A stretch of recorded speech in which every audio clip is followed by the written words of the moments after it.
Just like that, she's back. Caitlin Clark drops 35 after her 5-game layoff from injury. It was at a point where she scored 9 points in less than 45 seconds. I mean, crossing the half-point line, one dribble, and just pulling it from the logo. Like, these plays are just... Caitlin Clark, the Indiana Fever's golden girl, had been sidelined for 5 agonizing games with a quad strain. That's 5 games where the WNBA felt like a rom-com without the leading lady. Cute, but missing that spark. And let me tell you, where do I even start? Where do I even start? 32 points, 9 assists, 8 rebounds, 2 blocks, 7 threes, 11 for 20 in only 31. The league felt it. Viewership tanked by a whopping 55% without her. That's not a stat, that's a cry for help.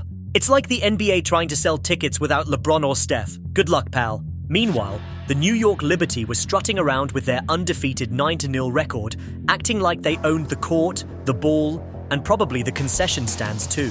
But on June 14th, the basketball gods decided it was time for a plot twist, and Caitlin Clark was the one holding the pen. Now, before we get to the fireworks, let's talk about why this game was personal. Rewind to May 24th, when the Fever and Liberty last faced off. It was a nail-biter, and in the final seconds, Natasha Cloud, Liberty's defensive pitbull, stripped the ball from Clark like she was snatching a designer bag at a Black Friday sale. The Indiana Fever say, come on, New York, come on. Somebody's got to give you this first L, and I guess it's going to be us. No Jonquel Jones, but the Indiana Fever handled business. 102-88. We finally... Clark swore she was fouled, but the refs... crickets. That non-call stung worse than a bad Yelp review, and Clark carried that grudge like it was her favorite accessory. Fast forward to June 14th, and you could feel the tension in the air. This wasn't just a game. It was a vendetta with a basketball. So game day hits, and the Liberty come out swinging, jumping to a 17-6 lead. They're moving the ball like it's a choreographed dance routine, hitting shots and looking every bit like the champs they are. For a hot second, it felt like Clark's big return might get overshadowed, like a supporting actor stealing the spotlight. But then, with 3 minutes left in the first quarter, Clark said, "Hold my Gatorade," and went nuclear. She converts a 3-point play, and you could see the fire in her eyes, like she just remembered where she parked her revenge. And then... Are you not entertained? Are you not entertained? Caitlin Clark put on a show, dropped 25 in the first half. Then she was diamond here, diamond there. They scored over 100 points first time in the season, and they gave New York Liberty their first L. Take that. In 38 seconds, yes, 38 seconds, she launches 3 logo threes from distances that would make Elon Musk jealous. We're talking 33 feet, 27 feet, 31 feet, all swishing like they were guided by GPS. The crowd, losing it, the arena, shaking like it's on a fault line. Suddenly, the game's tied at 24, and the Liberty are looking like they just got pranked on live TV. Let me break this down with an analogy. Imagine you're at a cookout, and someone's been bragging about their unbeatable burger recipe. Then Caitlin Clark strolls in with a gourmet slider that's so good, everyone forgets the other guy exists. That's what she did to the Liberty. Those 3 threes weren't just shots. They were a mic drop, a middle finger, and a TED Talk on dominance all rolled into one. By halftime, Clark had 25 points, including 6 3-pointers, and the Fever were up 53-50. The Liberty's perfect season was starting to look like a Tinder date that sounded better on paper. Now let's talk about Natasha Cloud, because oh boy, this is where the karma gets juicy. Cloud's the kind of defender who sticks to you like glitter after a craft project, and she'd been hyped as the one who could lock up Clark. Sabrina, I flop you, because all she does is flop. I can't stand Sabrina Ionescu. She's a flopping machine. I'm glad she's taking that L today. Caitlin Clark, 32 points, 7 for 14 from 3. That's 50%. 8 rebounds, 9 assists. She almost had a double. Spoiler, she didn't. Watching Clark torch her was like seeing a cheetah outrun a scooter. Cloud was out there trying to guard a tsunami with a beach towel, and it was glorious. Remember that controversial strip from their last game? Clark didn't just get even. She sent Cloud a personalized invoice for embarrassment. By the end of the night, Clark had 32 points, 9 assists, 8 rebounds, and 7 threes on 55% shooting. Cloud, She was probably Googling how to delete game footage. But this wasn't just about Clark cooking cloud. The whole Fever squad was vibing like they'd just dropped a hit single. They set a franchise record with 17 three-pointers on 48, 6% shooting, hit triple digits for the first time all season, and turned the Liberty's defense into Swiss cheese. Sydney Colson, Lexi Hull, and Kelsey Mitchell were splashing threes like they were playing HORSE at a family reunion. Meanwhile, the Liberty stars, Sabrina Ionescu and Brianna Stewart, tried to keep up, dropping 34 and 24 points, but it was like bringing a squirt gun to a water balloon fight. The final score? 3 threes in 38 seconds in the first half. Caitlin Clark hit 3 logo bombs, by the way.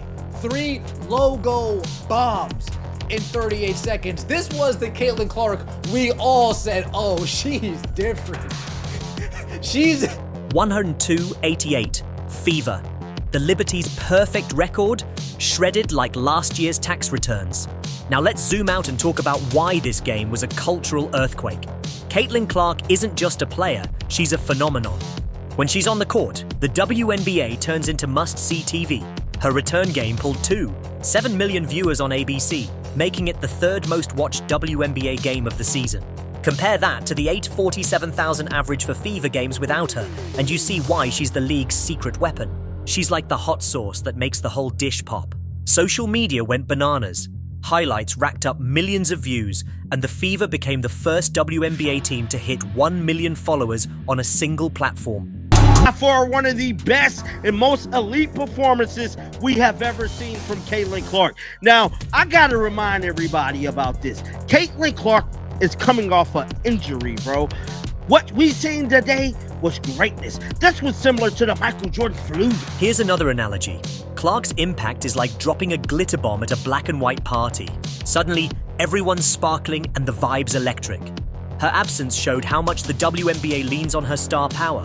Ratings crashed, merch sales dipped, and Indy's economy felt it. But her return, it was like flipping the switch on a citywide party. She's not just filling seats, she's creating a movement.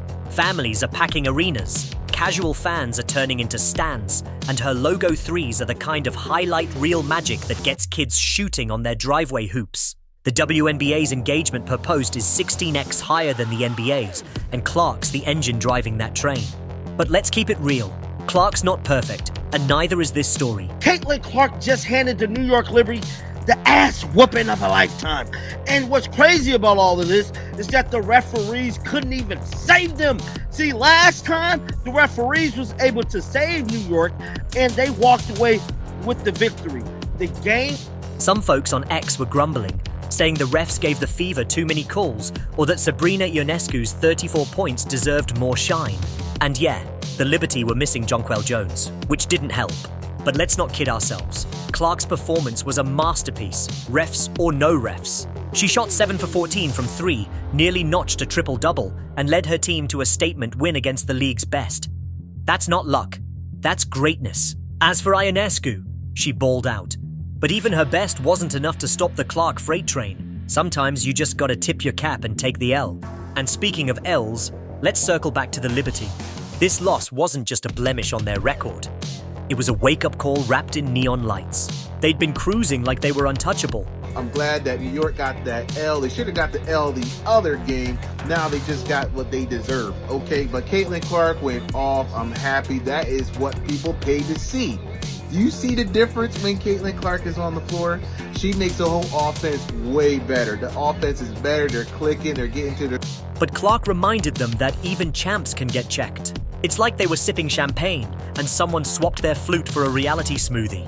For Natasha Cloud, this game was a humbling moment. She's still a defensive beast, but Clark exposed her like a plot hole in a bad movie. And that's the beauty of sports. Nobody's invincible, and every game's a chance for a new chapter. So, what's the takeaway? Caitlin Clark's return wasn't just a win for the Fever. It was a shot of adrenaline for the WNBA. She's the kind of star who makes you cancel plans to watch a Tuesday night matchup. Her revenge against the Liberty wasn't just about settling scores. It was about proving why she's the face of the league. From logo threes to near triple doubles, she's delivering performances that feel like they belong in a highlight reel for the ages. And the best part? She's doing it with that old school grit and new school swagger that makes her a fan favorite across generations. Natasha Cloud's Linsanity run is over. As I said, her player of the week, the player of the week curse. We saw it happen to Kelsey Mitchell as well till the end of that game where she was so clutch. But her so bold, so downright cinematic that it's got the whole world buzzing like a group chat after a season finale cliffhanger. On June 14th, 2025, Caitlin Clark, the Indiana Fever's golden child, didn't just return to the WNBA after a 5-game injury layoff. She reclaimed her throne with a performance so fire it could have melted the court. We're talking 32 points, 9 assists, 8 rebounds, 7 3-pointers, and a 102-88 beatdown of the previously undefeated New York Liberty. This wasn't a game, fam. This was a statement. A vendetta. A love letter to every doubter who thought she'd lost her edge. And let me tell you, the shade she threw at Natasha Cloud. Sanity runs over. I got a DM from somebody going, Natasha Cloud's great. Why are you talking about her Linsanity run? I'm like,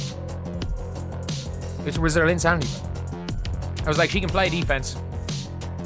Not even. It's not a great option. Chef's kiss. So, let's dive into this epic saga because trust me, you're not ready for how wild this gets. First, let's set the stage because this story needs context hotter than a summer block party.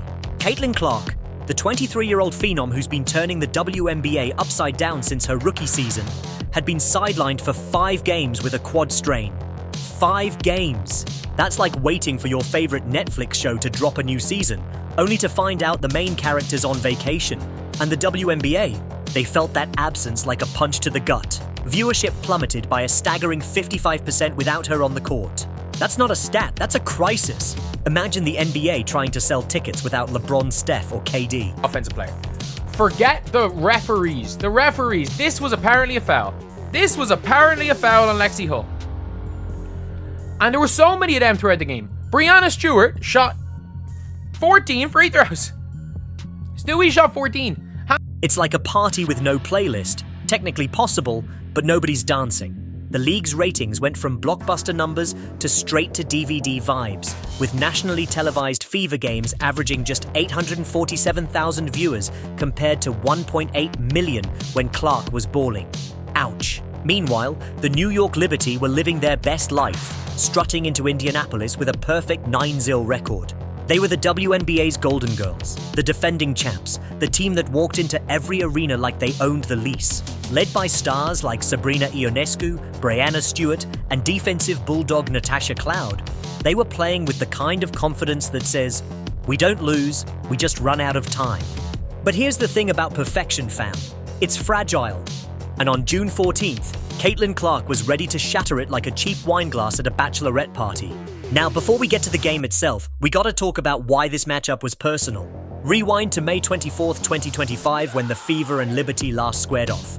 It was a heart-pounding thriller, tied in the final seconds, and Clark had the ball with a chance to win it. She drove to the hoop, ready to be the hero when, BAM! Natasha Cloud swooped in like a hawk and stripped the ball clean. Word undeniable exists for a reason, and it applies to Caitlin Clark.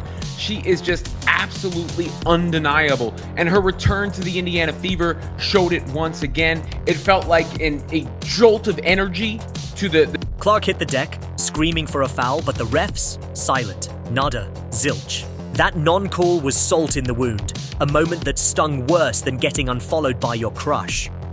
Clark didn't forget it. She didn't forgive it. She carried that grudge like it was her favorite pair of sneakers, and when June 14th rolled around, you could feel the tension in the air. This wasn't just Fever versus Liberty. This was Caitlin Clark versus Natasha Cloud, round 2, with the whole world watching. So game day hits, and Gainbridge Fieldhouse is buzzing like it's hosting a Super Bowl halftime show.